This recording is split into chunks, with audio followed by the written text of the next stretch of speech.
In today's video, I am going to be breaking down Payton Pritchard and what he does really well when shooting the ball. We're going to be going over his shooting form and a little bit of his footwork as well. So if you want to be able to shoot the ball better yourself, make sure to go check out the shooting workout that is down in the description below. Now let's get down and let's check out Payton Pritchard. Okay, so the first thing we're going to look at is the back view of Payton Pritchard. You generally want to see the side, the front, and the back. Then you're going to be able to see exactly what he's doing well and what he is not. So already he's low. He's got his knees bent. He's receiving that ball. He's taking a step into his shot, which is extremely smart. And that is what's going to allow him to get this shot off as well. But he catches that ball. He's already low. He's already got his knees slightly bent. And then he goes left, right into a shot. And notice how everything is in line. His shoulders, his hips, his knees, and his feet are all in line with each other. They're not in line with the rim like old school coaches would used to say. They are slightly tilted away from the rim. However, everything is in line. And this is very important. If you want to have a very straight shot, you have your shoulders, hips, knees, and feet all in the same exact direction. When he goes up into his shot, even though there's a hand in his face, he was still able to hit this shot, but he has his shoulder, elbow, and ball all in line with the rim. This is what needs to be in line with the rim. So if your shoulder and elbow are in line with the rim, and the ball is just slightly off in this direction, generally speaking, that shot's going to go very far to the right. If you've got your shoulder and elbow in line and the ball is slightly out in front of you like this, well, now your ball is going to go out towards the left side. However, what we can see here is everything is in line. You have at least a quarter, maybe half the ball over top of his upper arm. So this is going to be a very straight shot. When he releases, he has zero thumb flick and his elbow is definitely above his forehead. He also has somewhat of a soft-ish release, which will give the ball a little bit more arc. And then when he does shoot, what we'll see if we actually watch his body. So watch his feet, watch his shoulders. When he shoots, he goes straight up and straight back down.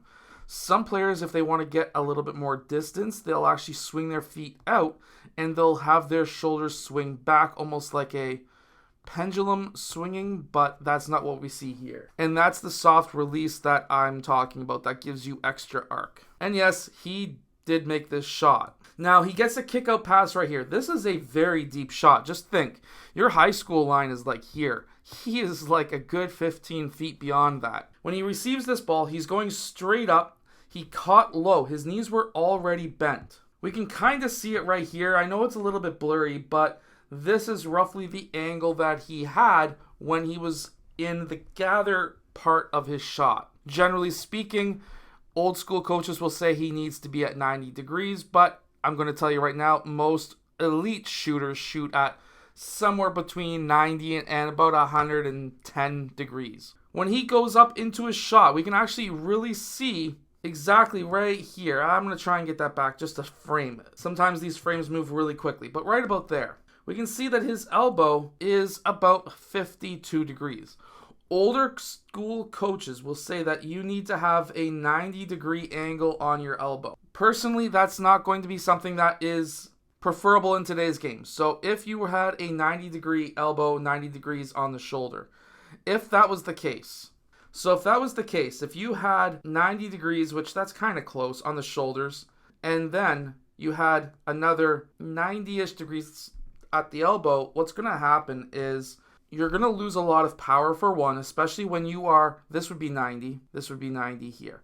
And you're going to lose a lot of power, but at the same time, you're showing the ball more to a player who is trying to block the ball. So if he was still at 90, he would have been releasing a lot lower in most cases, which would have been blocked. We can kind of see it right here.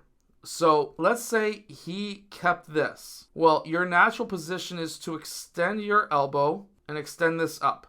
So now you've got a lower release, and it would have 100% most likely been blocked or tipped or slightly grazed by this defender. So that's generally why you want to have just a little bit more than 90 on the elbow. It will also allow you to have a higher release.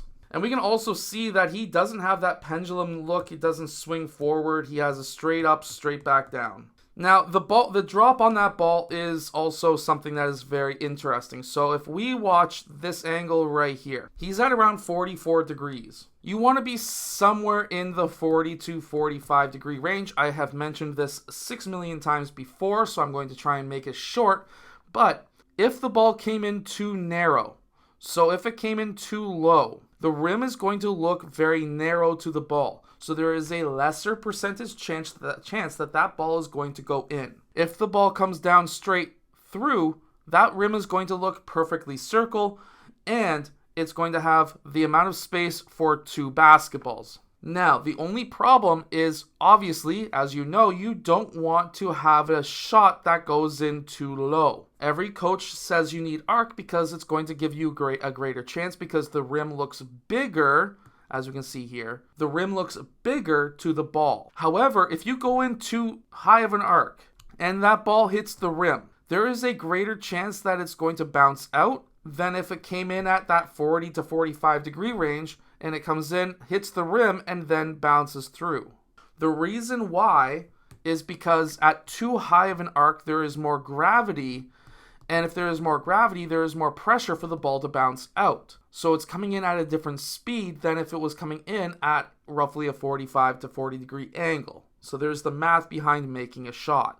Overall, this is a fantastic shot. I really like how he's able to get this angle right here. It's roughly around 130-ish degrees. I'm going to clear that off. I'm going to redo it a little bit where, yeah, you're at like 145-ish, 147. Generally around 140. 135 is sometimes a bit short. 130 is a bit short. 130, 135 is the old school when you've got 90. 140, 145 is generally where you want to be on the shoulder after release.